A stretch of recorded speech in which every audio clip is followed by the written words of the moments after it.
Like that. How are you gonna get them off? Yeah, like that. He said to me he was gonna reunite So Solid and Heartless, and we got nothing. Before we even get to that, yeah, I was promised jerk chicken. Wow. I was promised pepper steak and sima rice and peas. These are all. Yeah. Okay. Yeah. Say no Yeah. more. Say no more. Say no more.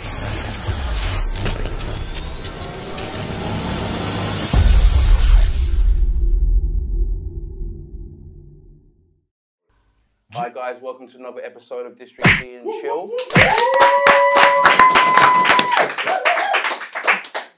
Chilling with me today, we have BB, semi-pro gamer. On my right, we got Spaghetti Rip, semi-pro gamer, pro commentator, and YouTuber. And next to him is Mr. Midas, GGR, co-founder, presenter, and musician. And today, we're going to be talking about diversity and inclusion in esports/gaming. But before we start, I've got to put everyone on the spot here. So, Mr. Midas. Yeah. Yeah. Why haven't you been to any District G events? Wait a minute, because you promised to come. You promised to bring Stormzy. You promised to bring... Stormzy. You promised to bring... Who else did you promise to bring? Who else did you promise to bring? Notes. Promised. He said to me he was going to reunite So Solid and Heartless, and we got nothing. Before we even get to that, yeah, I was promised jerk chicken. Wow.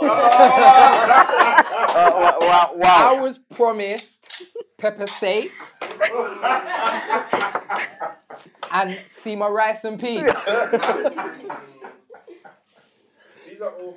Yeah. Okay. Yeah. Say no Yeah. more. Say no more. Say no more. Say no more. Spaghetti. Yo. Do you remember this list that came out? Was it by Pez Charlie that released the list, or was it Sherdle that released it? Sherdle released the list. Yeah. Now I want you to tell me one person that was ranked too high. So he was either ranked Supreme or A. That should be ranked a bit lower. Ah, man, that's a hard one. Because if I say this, it's gonna definitely come back to bite me. That's what we want. Yeah. So A, yeah? In the A Yeah, tier. so can you remember who was in A? Oh, man.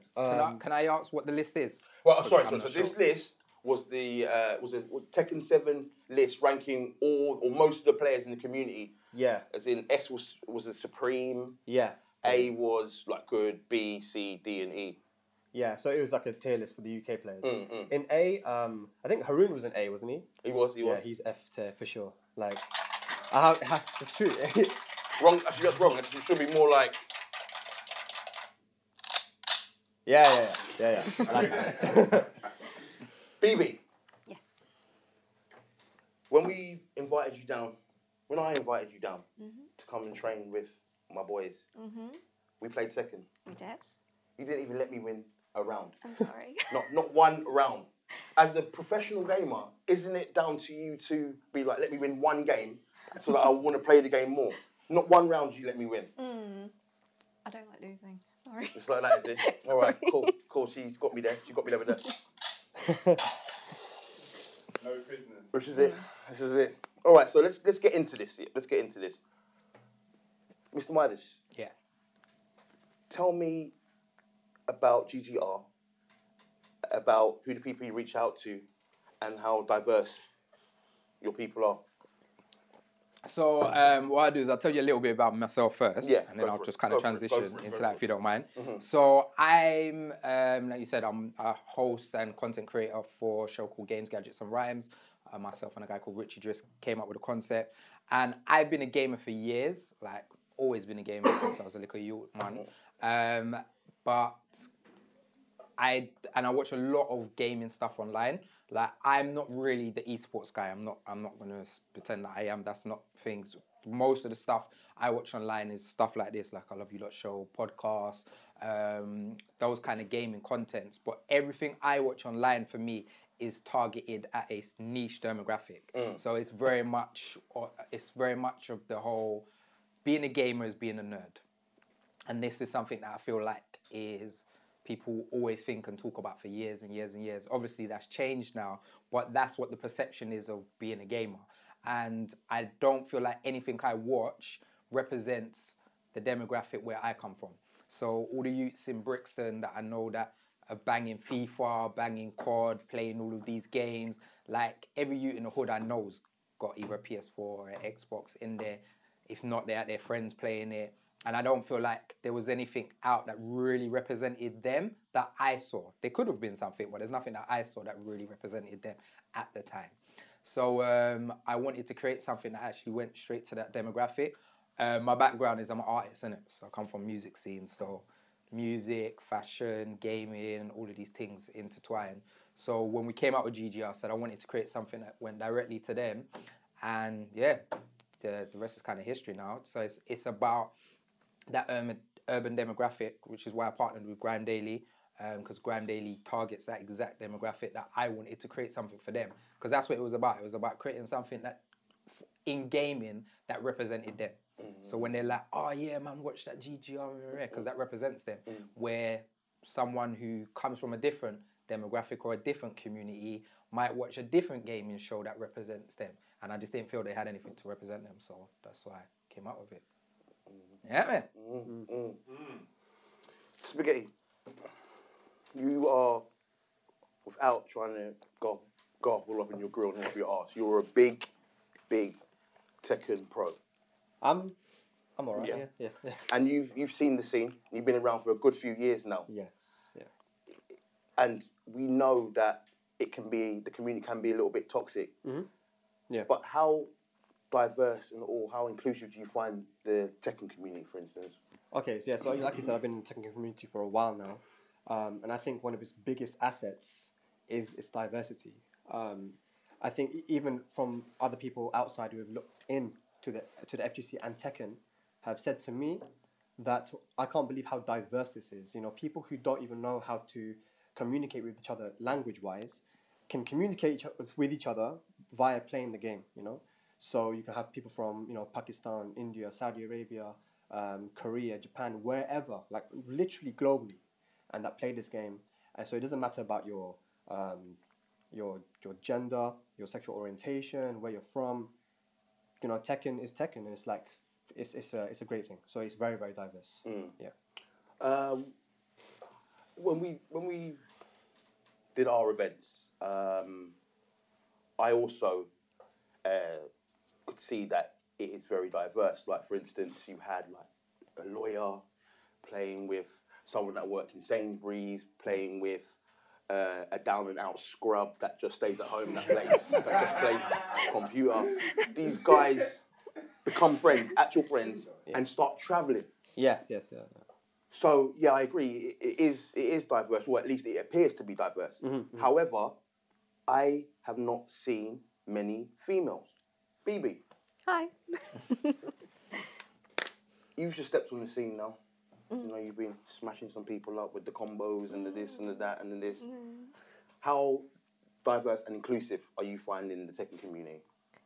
It's actually been really nice, but I have been told because I'm a female, people are nicer. So, as a whole, I find everyone I've met has been really nice. It is really scary actually to come down and to sort of come on your own, especially if you don't know anyone. That's why I had to bring my brothers to the first event I came to. But after that, it was all right. Once I got to know everyone, everyone's been really nice. Everyone's really kind. So. Do you find it intimidating though? To an extent, yeah. But like I said, if I'm with someone I know, it's not too bad. So last time I came with a couple of people as well, and they were like, "Oh, don't worry, we'll look after you," and I was okay. If I came on my own, yeah, I wouldn't have come at all if my brothers didn't agree the first time. So really? It is really intimidating, yeah. So do you think that's what it is for most females? Well, yeah, I think so, yeah. And it's not just as females, like anyone sort of coming to a new scene, like going to any kind of competition, you go there, if you don't know anyone, you're going to be like, oh, you know, how do I mix in with this? But yeah, again, like Spaghetti said, Tekken's something, it's almost like a language, you know. We all sort of understand it to an extent. We can all sort of have that in common. But again, if you don't know anyone, it's a bit hard to sort of just mix in. Can I ask a quick question, please? When you were going to like your first event, first tournament, and were you either surprised or it was what you expected in regards to the amount of other females there, or was it not even a factor? You didn't even care whether there's going to be other females there or not? To be fair, it was nice. It was nice to see the females there. Like Did it surprise you? It did, yeah. Like seeing Robin, and there was another lady there as well, another one. But I didn't get to speak to everyone at the time because I was sort of pushing around. But no, it is definitely nice. It's not as intimidating to know that there are other females playing the game and they're all sort of enjoying the same thing as you. Mr. Midas, do females watch your show? Yeah, of course. I think when we was originally talking about this topic, I was thinking a lot of it, and I was thinking, what is a gamer? That was a question that was kind of coming into my head a lot. And I was like, what is a gamer? What defines someone that is a gamer? Because my girlfriend, I just got my girlfriend a Switch, and she's been playing Stardew Valley like crazy. Like the other day I was calling her phone and she wasn't answering. I'm like, where you at? Texting her like, what you doing? She's like, I'm playing Stardew Valley. She would never consider herself a gamer. Yeah. She would never consider herself a gamer. And then like I've got like if I'm not driving, I jump on the tube and I see women on their phones playing games every day, but they don't consider themselves a gamer. So what makes you consider yourself as a gamer, first of all? So I was asking myself, so why do I consider myself a gamer? And I've gamed for years, and I feel like I've only considered myself a gamer of the past maybe 4 or 5 years. Yeah. Although I've been gaming since I was in school. And when I was gaming in school, it wasn't a hobby. It was just something I did. I enjoyed playing video games. And all of like my female cousins and friends all played video games with me when we was young. And I just feel like when you get older, life distracts you, innit? So you have different distractions. You don't think so much about gaming. And within that time, I would still play games here and there. And it's not until, so my little brother, he's studying game development. So for his birthday, I took him to EGX when it was in Earls Court before he moved to Birmingham. And I went there and I just fell in love with gaming again. And that's when I feel like I became an actual gamer per se. And I think there's loads of women who like gaming, and there's loads of women or females who watch the content because they enjoy both the artists and also the games, but they just don't consider themselves as gamers. It's not a badge of honor that they wear, even though they may play a game. Spirit, tell us, in your opinion, the difference between gaming and esports gaming. Gaming and esports. So, like Mr. Midas was saying, it's interesting, isn't it? Like, what's the definition of a gamer, right? Yeah. It's a very broad label, yeah, gamer. So, esports is like someone who's involved in esports is someone who is trying to, in my opinion, who's competing at a very high level. There's money involved. It's a business, pretty much, isn't it? It's like a business model, esports. So it's very, very serious. You've got obviously COD, you've got Tekken now with the Tekken World Tour, which is broken into esports now recently, which is interesting because Tekken wasn't this big before. Like, Tekken 7, with the release in Tekken 7, you now have Tekken World Tour, which is esports. There's money involved, these master events. And last year, 10 grand per tournament? It's a lot of money, especially when you think about Tekken Tag 2 when £1,000 was seen as, wow, that's a lot of money. Better travel, So, so the difference between gaming and esports, I mean, like Mr. Miles was saying, you have casual people who just play games on their phone, people who, just dabble in these single player games at home, PS4. But then on the other side, you have the extreme aspect of this competitive, seriously super competitive business where you have like money involved. So that's what I think the difference is. You have people getting even injuries. I heard people get injuries from playing too much, and they have to be. They got the sponsors. People get paid a salary, like monthly salary. It's an actual job. For some people when it gets to that level. So it's a pretty big difference, I think, between the two things. Do you know how I think about it? Sorry to chime in. Is like football is a good example. We all played football as kids. I know I've got friends who every single weekend they go and play football, regardless. And then there's some people that you just go and have a little kick about, innit? Yeah. And then there's other people who want to go and play in the Premier League, and they're like, football is my life. Yeah. No, I agree with that. That's a good analogy. That's a very good statement there. Last time we had Vern Grimless. Shout out to Grimless, everyone, please. You know that guy just oozing with intellect. Now, we tend to, one of our big things is we like to play music. We have a DJ and play music. So, because our belief is that if you're not going to come to game, come and listen to some music, have a drink, and if you've got enough courage, you get the Dutch courage, jump on and play with the professionals. Vern was a little bit like, he found that the music is too loud. People can't concentrate on the game. I was more like, it's too loud, so it's going to put people off the game and stuff, you know? And I thought, the people that love games are going to come to play that game. People that don't can come and just drink and chill. Yeah.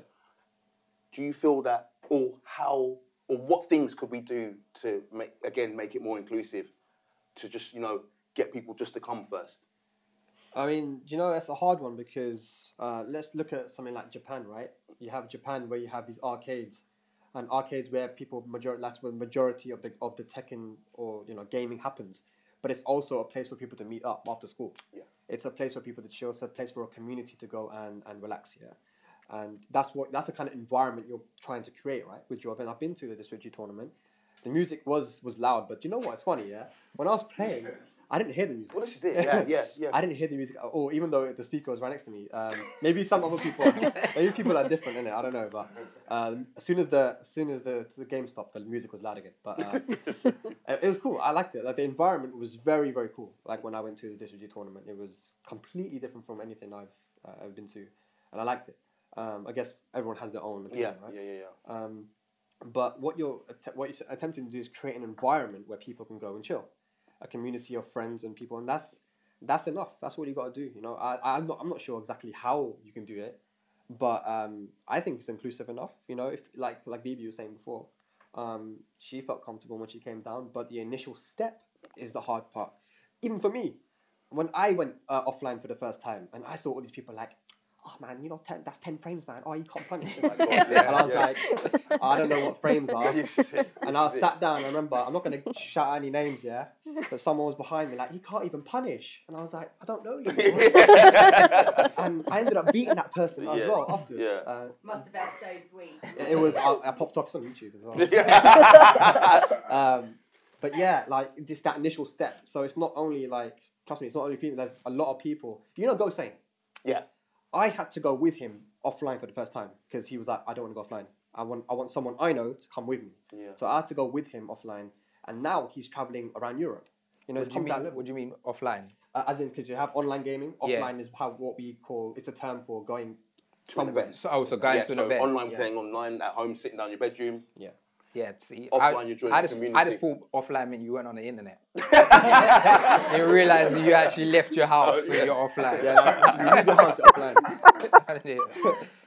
So it is that initial step that's the hard part to take. A lot of people are kind of intimidated by, maybe I'm not good enough. Maybe this and that. So I think there's a lot of little myths that need to be broken for people to actually start coming offline more. And Bibi, it must be a bit difficult because I know when you come to an offline event, because I remember going to my first offline FIFA event, and for me, in my experience, these two guys were playing. It was busy. There's only about 4 or 5 computers, and I really wanted to go on. Now this guy lost. He's meant to come off now, so he lost, and he's like, "No, just skip on my side." I looked at him and I thought, "Brother, okay, carry on playing. It's cool." How is that for you when you want to get on next and the guys are playing? And I know like that in Tekken, they're like, no, just one more game. How do you get them off? Or are you like, all right, let me just keep moving on so I can find the free one? To be fair, I normally wouldn't go and ask. Like, I'm not the type of person to just be like, can I just jump in? But apparently it's actually what you're meant to do. Yeah, this is it. In War 2, when I got there, because I had my 2 brothers with me, my older brother wanted to play as well, you see, and he goes, no one's getting up. He was like, no one's getting up. How are we meant to play? How are we meant to get like warmed up and stuff? And there was one guy there who was just sitting on the station on his own. Yeah. So I went up to him and I was like, if you're not playing, can I just you got aggressive? Like... But he was on his own. I didn't ask people who were already playing. He was just sat on his own. So I was just like, if you're not using that, can I? And he goes, I'm waiting for someone. So that was okay because he was on his own. Did you get that system though? Yeah, I did. Yeah, but for everyone else, it was you got the system. But I wouldn't just go up to someone sort of mid-game and just say, oh, when you lose, can I hop on? Because it, like, I feel bad as well, you know. So, but last time when I went to War 3, Robin was sat on the station, and Rukang said to me, why don't you go play with her? I was like, no, she's playing with someone. And he goes, I'm going to go and ask this person to get off for you. I was like, no, don't do that. And I feel really rude. But apparently that is actually what you're meant to do. And I didn't know that, you see. I didn't know that you sort of just kick people off. So if you lose, you go out. Yeah. It's like one of them things of like the rules of offline, like the unspoken thing, like the code of conduct sort of thing, innit? Like even I didn't know. So when I went first time offline to the arcade, I was sitting down for ages and I forgot who was playing. But there were a couple of guys playing, and then I was sitting next to Bubsy. This is the first time I met Bubsy, by the way. He's my commentator partner. Shout out to Bubsy, please. Shout out to he's the guy that I now do commentary with around Europe. I've done so much with that guy ever since I met him. But this is the first time I met him, and he's sitting down like this. Yeah, with his cool biceps. Yeah. He's sitting like this, yeah. And I'm sitting there next to him, just waiting. These guys keep playing. I'm like, I don't know what to do. I'm just sitting there, and then Bubsy saw me. He's like, hey, this guy wants to play, man. Hey, guys, get up, man. This guy's been waiting for ages. I'm like, guys, thank God, man. guys. Hey, guys. I was like, cool, man, thank you. Like, someone had to say. So I didn't know either. I'd be like, yo, get up, man. You've been playing for too long. But that's what you're meant to do. It's not rude. It's just what you do. Do you know, it's so interesting because I feel myself that I'm such in the gaming world and I'm such a big gamer. And I didn't know none of that. I didn't know none of that. So even for me, like me being so integrated into this world, if I went to a gaming event, all of the stuff you was talking about, I wouldn't even know. Well, you would, because you were invited to the last 3 war events. Hold on a second. Where's my... Do you know, like the last 3 war events, I didn't even know you. Wow! The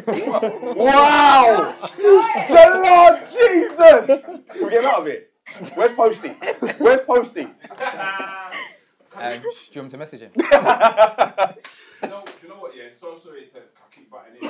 One thing you mentioned before about the music at District G events, yeah. What about the type of music? Because one thing that Vern said was about sometimes we play a lot of grime. Yeah, we're too much into grime. Yeah. What kind of music do you gamers listen to? Well, Do you know what I mean? Phoebe, what kind of music do you listen to? I listen to pop chart music, I'm afraid. Yeah. Sorry. It's good. Oh, no. What is it, 2001? I was going to say that's a bit. Oh my God. That's a bit before. So you think would that make a big difference to the music that? To be fair, it is like Spaghetti said. Like it is loud. You go there, but when you're playing, it just zones out. I just don't hear it. All right. I guess everyone has their own taste in it. Yeah. No, I'm afraid. Yeah, I think it really depends. For example, like I've hosted events. Like I've hosted an event called E-Champions at Fnatic, and that was like we had footballers, we had E players, and we had influencers. But that was really targeted urban. Right. So all of the music we were playing was that kind of was grime, hip hop. Where then if I go to like a game event, like a bigger game event, like when I went to the Bandai event that they had for Dragon Ball Fighters, the music they was playing in there was as pop as you can get. You couldn't get, and although a lot of urban music now, quote unquote, it's pop. It's popular music. So you do get the odd song here or there that I would hear a note here. Everyone pops off Drake, everyone. So I'd hear notes here and a Drake here and a Ray. But it is really, really pop. So it's hard because it's kind of like you're saying, who's the demographic you're going to? Like, even within gaming, there's different demographics now.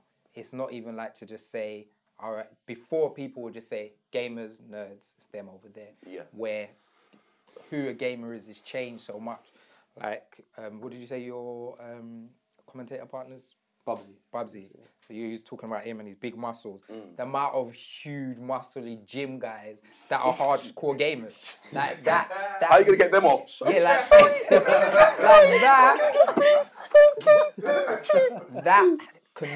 that does not sync up with what people thought gamers were 10 years ago. Yeah, They would think a little nerd in there, and when I say nerd, don't take it as I'm saying it as a bad thing. There's nothing wrong with being a nerd. I'm just saying in people's perception, it'd be a nerd in their basement, where you got this huge guy that's like this, or you got these hot girls, like you've got people that in people's heads, that's not what a gamer was. And I think where it's so broad now, and the demographic is so many different people, it's kind of like who you going to. Because I think that the stereotypical nerd or nerds gaming is quite intimidating for somebody that's not. Because I've walked into gaming tournaments when we were trying to do a bit of research, tried to speak to them, and a lot of them weren't interested. You know? I don't even think it's. I think a lot of them is there is some, especially you PC gamers, you think you're above the world. I am the god of gaming. But other than that, like BB was saying, and like a lot of people, you understand, some of these people do not have social skills. Some of these people do not, like this is them getting out. This is them getting out. Is going beginning of the social skills. Is beginning and thing. For me, like I'm an artist, so I'm used to it. I can chat from Britain. I'll talk to anyone, their mother, their cousin, their auntie, everything. Where somebody who's not like that, like it's a big step for them to actually go and interact, and they're able to interact by playing the COD, playing the FIFA, playing the Tekken. That's the way they communicate. But in the offline world, they're not used to that. So I think, like, even me, the same thing you're saying, like, I remember when I first went into gaming events, I didn't look like anybody else. I looked completely different from everybody else, and I was completely different. Now, so different. You go to, I remember my first EGX until now. Go to EGX now, I see bare man them in there. Bare man them, you look like they're from the hood. What you doing there, fam? Like it's so. They're probably hiding. What are you talking about? No, man, pass the truth. Yeah, so I think it's a lot of people are kind of intimidated, but the thing that I love about gaming, and you made such a good point on it, is doesn't matter where you come from, like doesn't matter what you listen to, doesn't matter what type of music you listen to, like your orientation, whatever. When you play that game, you communicate in a way that nothing else can do. I don't think anything else, because you can sit down with someone and play a video game and neither of you can speak the same language. You can't really do that with even sports. You can't be on a team with someone playing football and you can't speak the same language. It has to be a little bit there. You've got to have a little bit of communication to be able to. Where in gaming, like, I go to some of these gaming events and me and the person who play that game, we come from different planets. We're not even in the same solar system. But after we play that game, we're just talking for forever. We've got so many things to talk about. And there's so many things that we relate to because of the games we play. And I don't think anything else does that. And there's a good example of that, when I was in France for UT, it's a tournament, Tekken Tag 2, there were a bunch of guys that came from Peru. And there was a house session before the tournament, and I was playing this Peruvian guy, and he didn't speak English at all. And then one of the most stupid things happened, right? I don't remember what it was, but it was so stupid. We were playing a game, it was so stupid, and we both laughed. You know what I mean? Like, it's just one of those things. We both understand that was stupid. We both know that was stupid as hell, so we started laughing. It's like, that's communication. You know what I mean? Like, we don't, and we shook hands and we understood. Okay, we have respect for each other. We're on the same level. Like you said, there's going to be people from different socioeconomic backgrounds playing, lawyer, and then you have someone else who's, a bit lower down, and it doesn't matter. You're on the same level. You're on the same level when you're playing games. There is no discrimination. You don't have to be this or that to get into this community. And it can also give someone, a certain bit of respect if they're good at that game. That wouldn't really get it in any other walks of life. Oh yeah. Kind of brings them to the forefront. Yeah. I remember when I was at the Dragon Ball Fighters game, and I was playing. They had press people playing each other, so I played a guy from the media. Destroyed him. And then the next guy came and he didn't say anything, and I got angry as soon as he sat down because he had his big joystick, and I knew I was gonna lose. Yeah, Like when I they're knew I was bringing gonna the lose. equipment, If you're coming to an event, yeah. and this isn't like a gaming event. This is a press event. This is for people in But the he's taking it media seriously, industry. yeah. But you've bought your joystick. I'm He gonna plays, lose, innit? He plays, baby. He plays. Yeah. I started cussing. He was like, "What's wrong?" I was like, "You're gonna beat me, innit? Yeah. Bought your joystick. Obviously, That's the giveaway. yeah. Yeah. And to lose, he's like, "No, it's fine." And then 3 wins in a row. Well. Okay, you lot can help me sort something out. So, I was with sitting with Sadie and Curtis, and I wanted to come up with the Pro League. Mm-hmm. The Pro League is the thing that we invited you to. Yeah, you didn't come. It's cool. It's fine. So, was that where my jerk chicken was?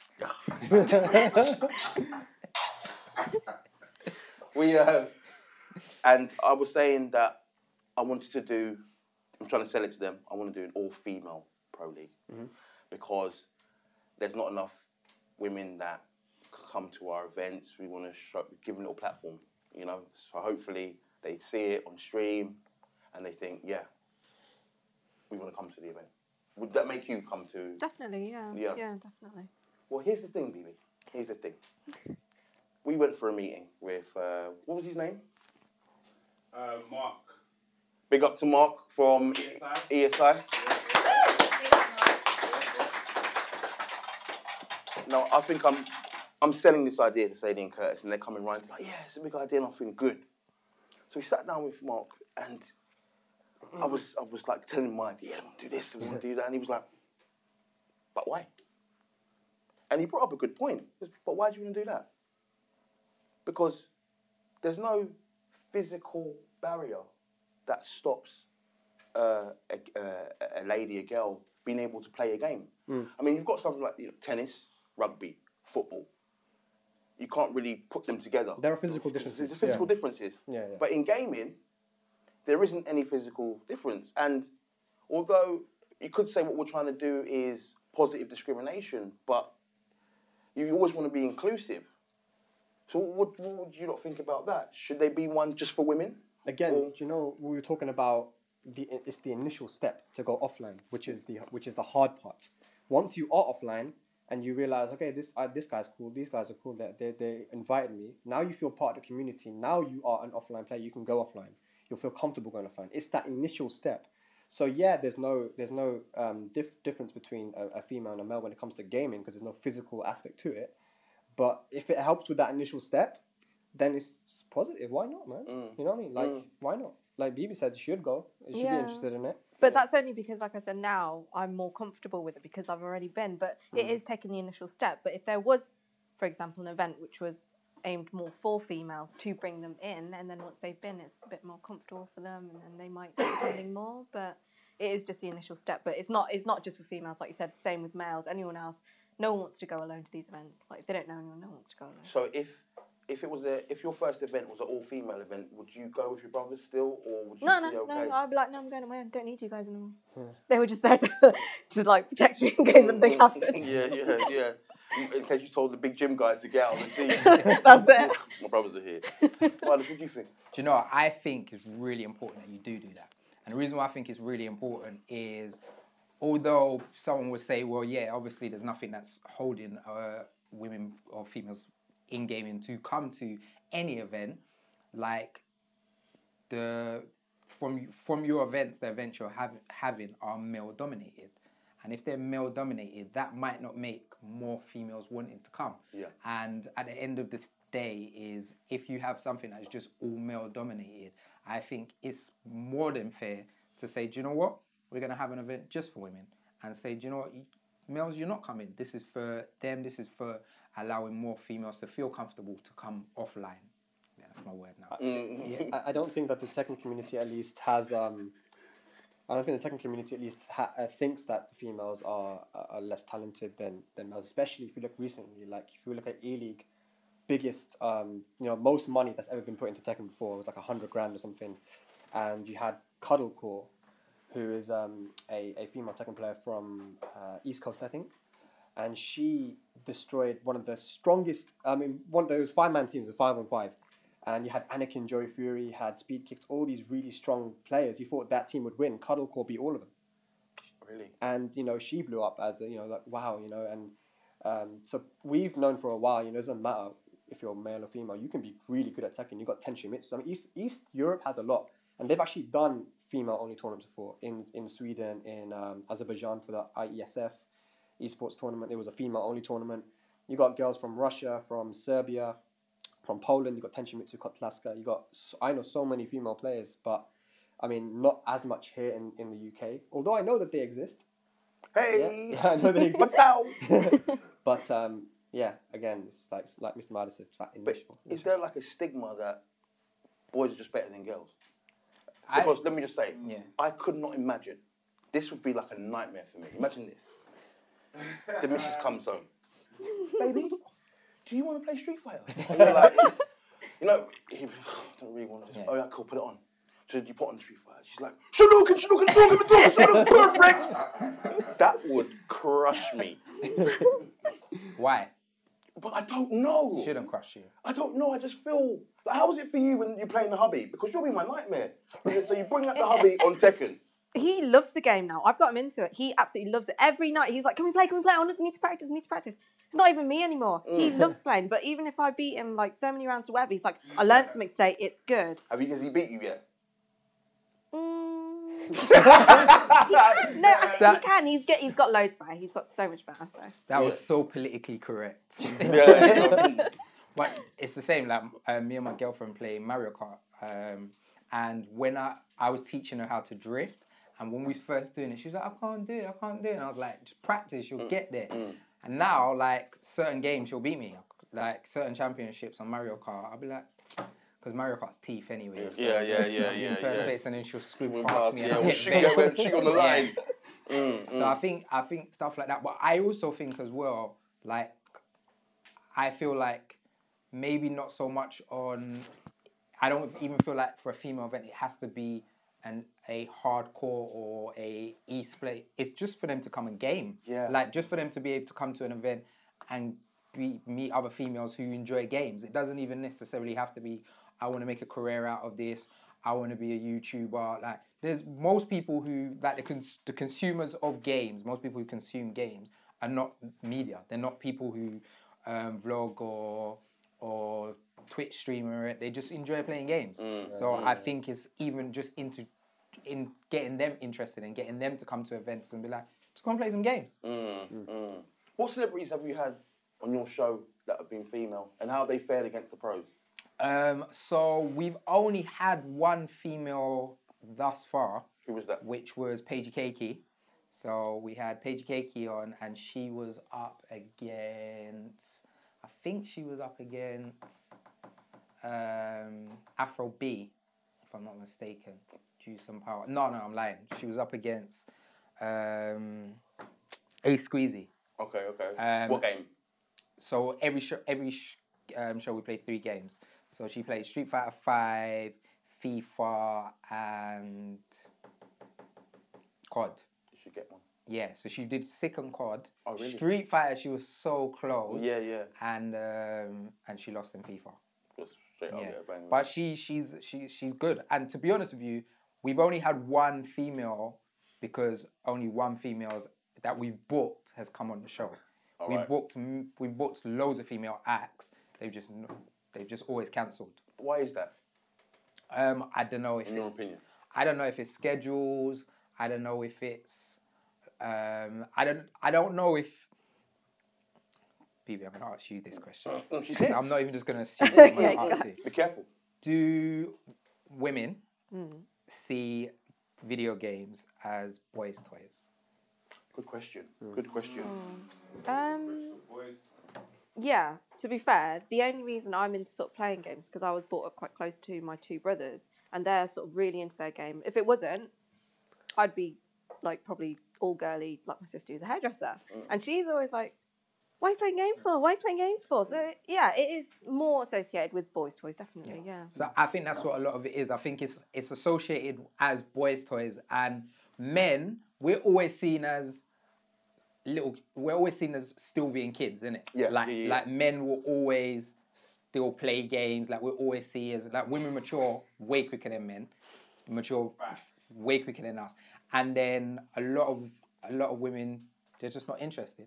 But then at the same time, as much as a lot of women are not quote unquote interested, I don't believe that's true, because when I'm out, I see as many women playing games on their phone as men. Do you think that women just don't realise that they're gamers? Because, you know... And I think that's what it comes down to. She's playing Candy Crush every morning and every evening when she comes home from work. Do you know what? You're a gamer. I'll tell you two things that surprised me. My mum has never in her life been into gaming. She's not interested. Like, my dad would stay up with me and my brother and play games for hours and hours. My mum's never been interested. The first time I've ever seen my mum interested in gaming is when the Wii came out. She asked for a Wii. Your mum asked you for a Wii? Yeah, she asked me to get her a Wii. I almost dropped. So I got her the Wii and I got the Wii balance board. And that was the first time. And the second was Candy Crush. My mum is addicted to Candy Crush. She plays Candy Crush so much. And this is a woman who would never play video games in her whole life. Even as a kid, she was just never, it's just something that never interested her. So I think it's down to more the label. We label ourselves as gamers. It's like guys who like to soup up their cars. Like, I'm a car enthusiast. There's many women who love their car and they know how to look after their car, but they may not class themselves as a car enthusiast. So I think it's just kind of the label, the way we label ourselves. I think that is something that we kind of hold on to. This is our hobby, and I don't think as many women do. But I think because of YouTube and stuff like that, and Twitter and Instagram, more women who are interested in these things are able to show other people. And they're able to connect with other women. Like, BB going to an event was able to meet another female like Tekken. If she didn't go to that event, she would never know. They would both just think they were in their own bubble. So I think there's probably loads of women who are, but they just need to come together and be like, oh, you're into gaming too. Yeah, I agree. I think it is those stereotypes which is probably holding people back. They don't want to be associated with something that society seems as abnormal. But you know, when you have people like, let's say for example, the most followed person in the FGC, I think, on Twitter is Kayane, and she's a Street Fighter player, also playing Tekken now, and she's really good. The most followed, I think it's like over 100,000 followers. She's French, and she made a tweet recently saying something like, "This is what we were talking about. Don't, you know, if there's no barrier between females and males, so don't compare me to other female people. Compare me to everyone." And you know, she's huge. Like, she's a massive role model for female people in FGC. But do you think that, I don't want to get too controversial here, but do you think that she's got that large following because she is a gamer, she's a female esports pro that plays Tekken? Yeah. And I mean, more so because of that, not because she's fantastic at the game. Well, the thing is, there's other females that are also really good at Tekken and Street Fighter, but there was obviously there's a bunch of factors involved. You know what I mean? Like, I don't know how she got her following, but she's got it, and she's good at the game. That's all I know. She's good at Tekken. Like, when I first saw her in Tekken was in a world tour last year in France, and I was like, she was a Street Fighter player. I'm like, damn, she's good at Tekken as well. Just talented, really, really talented, and she's a role model for people. So it goes to show you can be at that high level, regardless if you're male or female. But it's also the stereotype with gamers in general. How many times have you heard a story of someone who's like a person who's big in esports? I was like, oh yeah, when I wanted to be in esports, my mum was like, no, you can't play games. You got to go to uni. Go to. My mum was like, shut up. Do you know what I mean? And then the money. Wait, where's your mum? Where's your maths? If you did your maths like you play games, you would be flying. Exactly, you get me. But then, as soon as the money starts coming in, the mind change, innit? This is it. Because if it was like that when I couldn't even imagine my mum. Imagine, Joe, please, I'll cook you some yam and play. Okay, that would be just crazy. It'll change everything. That's what I mean. That's what esports has done. And that sort of mindset of you know, stop playing games. You got to do something serious. This is serious. There's a lot of money in this. I'll give you an example of a kid from Pakistan, 14 years old. His name's Sumail. And he sold his bike to go to a Dota tournament in Pakistan, a qualifier. His parents were like, yeah, they were okay with it, which is kind of weird. But they were okay with it. What? Sell what? Yeah, my mum like, sorry? She'd be like, what? Say it again. And he went to this Dota tournament. He won. He got flown over to America because it was a qualifier. And he won that tournament and won $2 million. Are you joking? At 14 years old. And they moved to... What's his name? Sunil or Sumail. Shout out to Sunil. And Wait for it. and then he's obviously got a massive career now in the esports world, playing in America. He's got more millions now than it's about that. It's like people need to move with the times. Times are changing quickly. 5 years ago ain't the same as today. Like it's way different. Times are moving quickly, man. You can have a career in this now. There was sure, a point where the word play, innit? That's the word we use a lot is games and playing. And games and playing doesn't really relate to having a job and earning money and paying bills. They're two things as an adult don't relate to each other, where now that playing in games can be your career. You can have a job in it. You can do the life. Look at this whole KSI thing when he fought. Was it Joe Weller? Yeah. When it was the biggest white collar boxing match ever in this country, Crazy. and it had 26 million people watching, on YouTube. I don't think he had 26 million people watching the Eubank, maybe Joshua, but not the Eubank Junior fight versus thingy. That's crazy. It is absolutely crazy. It's crazy. It's insane. It's absolutely insane. But talking about inclusive, because we were chatting about Fergus. Yes. Now, he came out as gay. Yeah. And tell us how that happened. Yeah. So I've known Fergus for a while now. It's been about maybe 6 years, and he was always really, really quiet. Didn't talk much, very to himself. And then one day I just randomly asked him, "Yo, Fergus, are you gay?" And he was like, "As you do."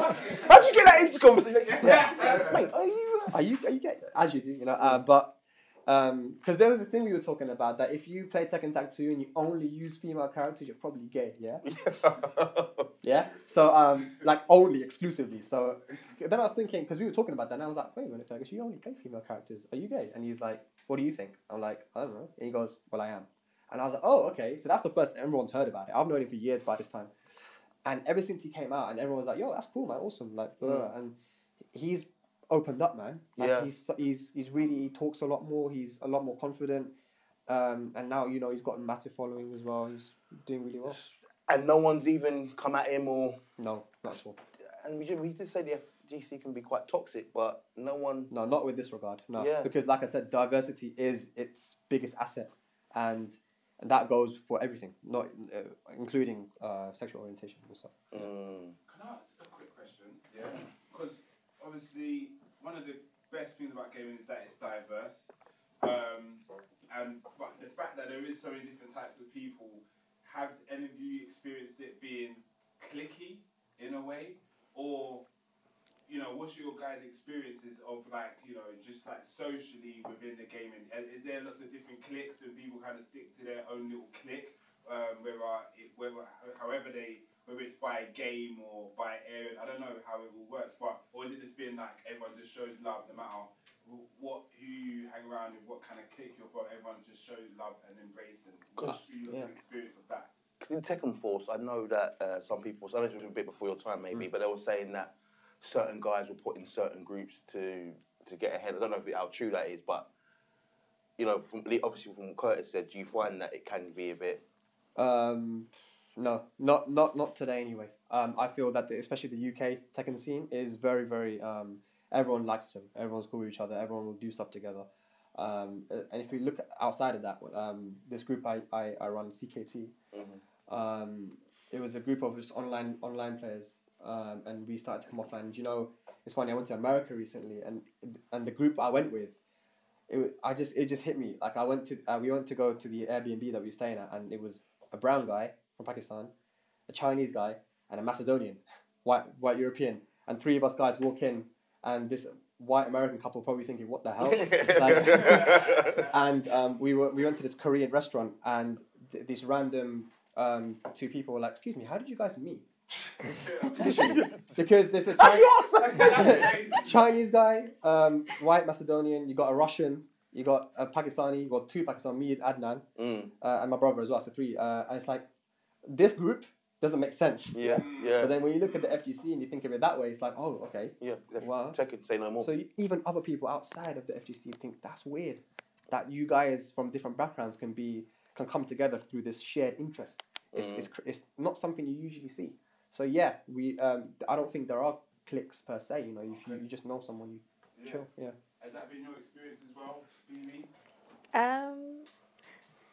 I've heard a lot from different people. So I'm in a group with some of the Midlands players, and they've said that they've come to London before and they have felt it is cliquey. And same like, they just say they don't really mix because they don't know them, and because they don't know them, they're just like I've been told that they haven't felt welcomed. And I said, that's not my experience. And they said, oh, it's probably because you're a girl. Well, bring them down to District G. We'll make them feel welcome. I did say, you guys need to come with me. I said, next time I'm going to London, I was like, I'm bringing you all with me. You can all represent Midlands together. We'll be all right. Well, yeah, that's quite funny that,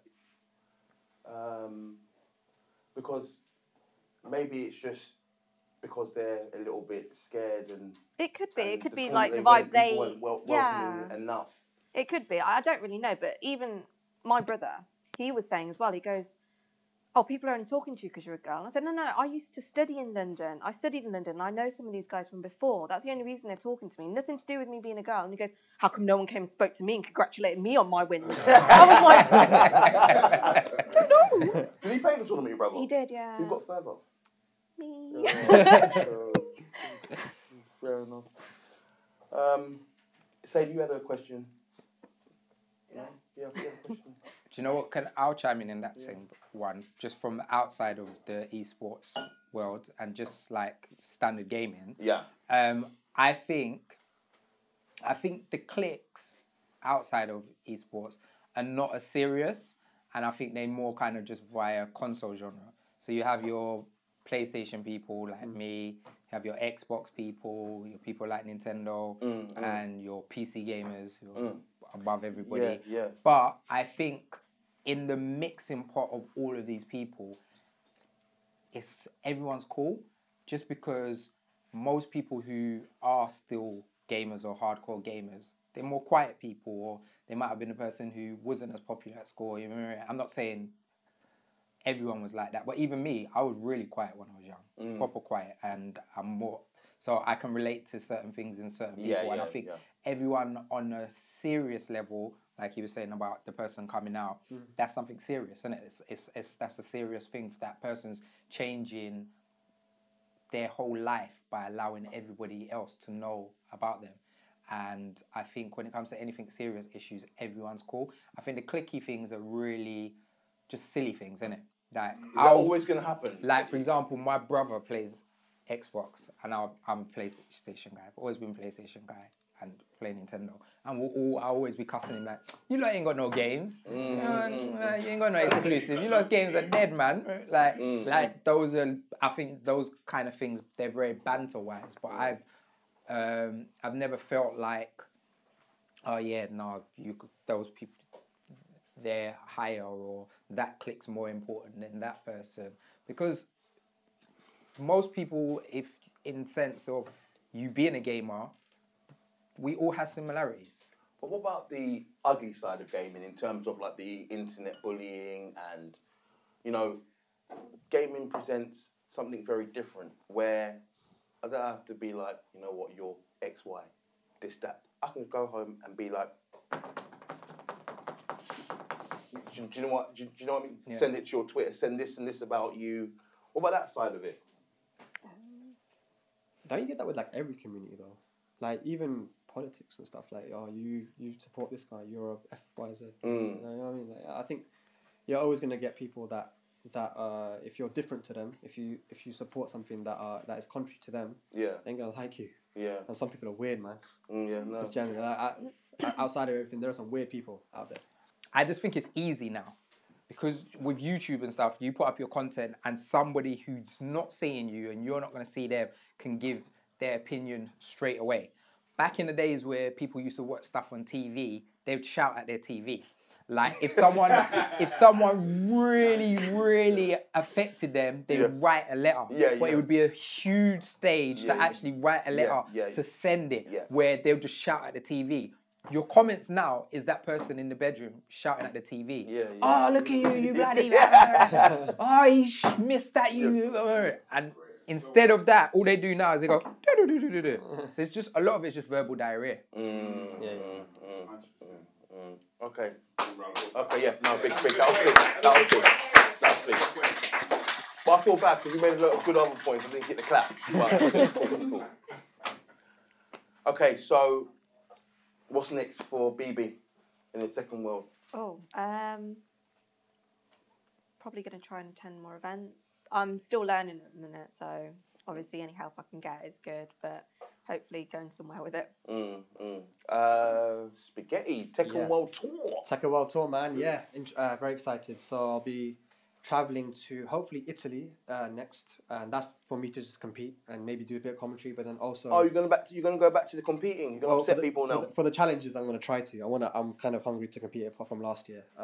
But yeah, I'll go there, and then Poland, Lyon, Birmingham, Sweden, yeah, and then Amsterdam. So it's gonna be a good year. Wow. Yeah. Mr. Midas, what's going on? We have the inside scoop here first. So we will have GGR Season 4 coming out, exclusive on Grime Daily.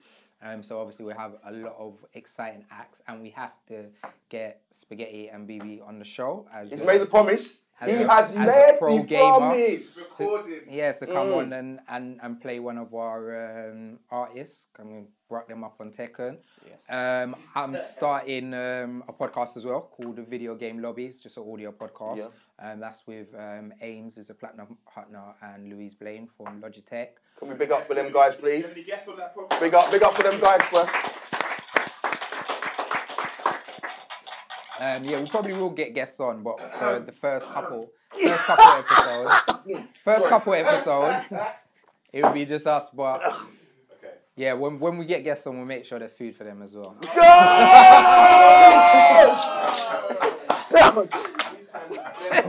Hold me, somebody. I'm only joking, but yeah, make sure you check out Games, Gadgets and Rhymes. We've got 3 seasons up on YouTube right now, or you can go to Grime Daily's website. Who do they feature the 3 seasons? Well, we've got loads of people. So we've got Krypton Conan, we've got Dave, AJ Tracy. Big up, please. All of 6-7, Big Nasty, like all of your favourite acts. So log on, check it out, and yeah, man, just working.